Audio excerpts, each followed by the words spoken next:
David, thank you for those kind remarks and for you and Holly's wonderful relationship with our entire family over the last 40 years. Also want to thank Bill and the United Way. Obviously, this is a tremendous honor for my parents to be recognized with the inaugural Keel Club Award. But I know the recognition has never been the goal, and in my parents' mind, they realize their philanthropy is not necessarily unique. They have a shared sense of duty to a community that has provided a wonderful and enriching life.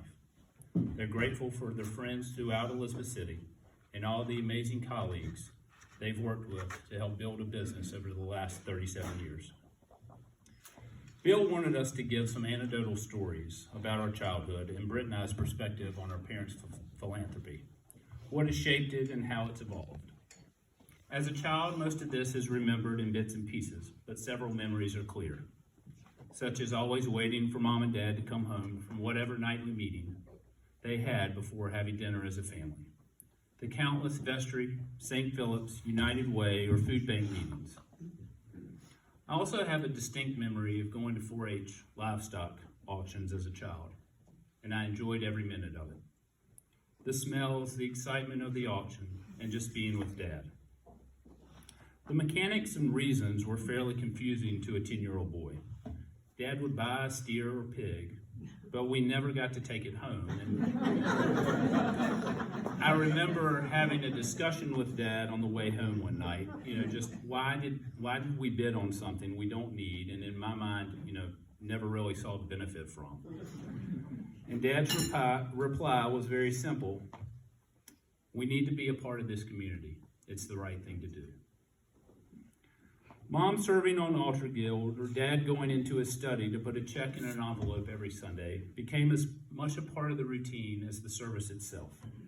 I was never aware of the amount of the checks, but always very cognizant of their consistency. The Bible tells you to give freely and happily of your time, talents, and treasures, and I believe my parents have made every effort. Both our parents grew up in rural eastern North Carolina in a much different time than today. Their parents had lived through the Great Depression, and this influenced how they raised their own children. As a result, my parents were instilled with a deep sense of gratitude that exists to this day.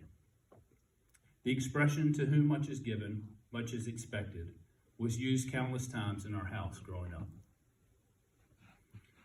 Now, this next story, I had a panic when David started talking about the country music PBS special, but I've got a different story to kind of share from that. So, as David mentioned, my parents have been recently watching the documentary, which was written and produced by Ken Burns, and it's a comprehensive series on the history and evolution of country music and its effect on the United States. After watching an episode that chronicled the early 1950s, my dad shared a childhood story with my mom that she'd never heard.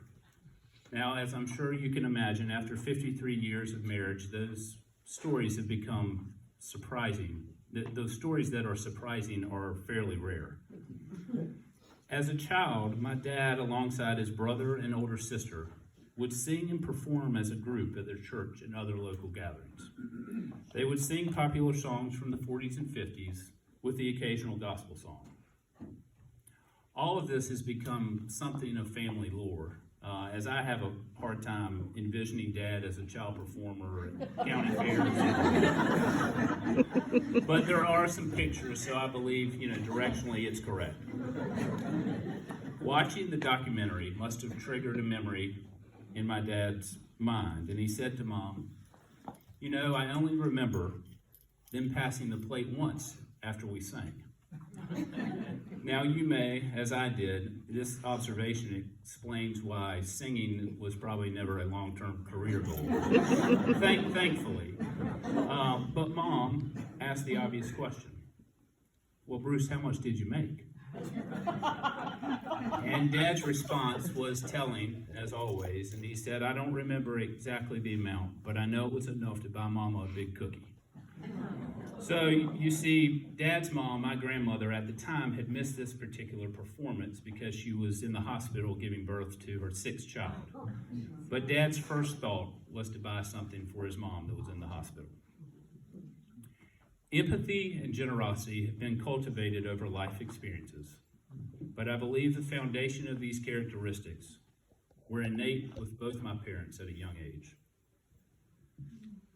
There are business owners around this great country of ours involved in local communities, and they should serve as inspirations to us all. My parents have consistently answered the call. They view philanthropy as a moral obligation, and they realize that they are two individuals that have been blessed with a lifetime of opportunities. I want to thank everyone here for coming and supporting my parents, and also for your own support of the United Way with your own generosity. Winston Churchill observed, "We make a living by what we get, but we make a life by what we give." Thank you all.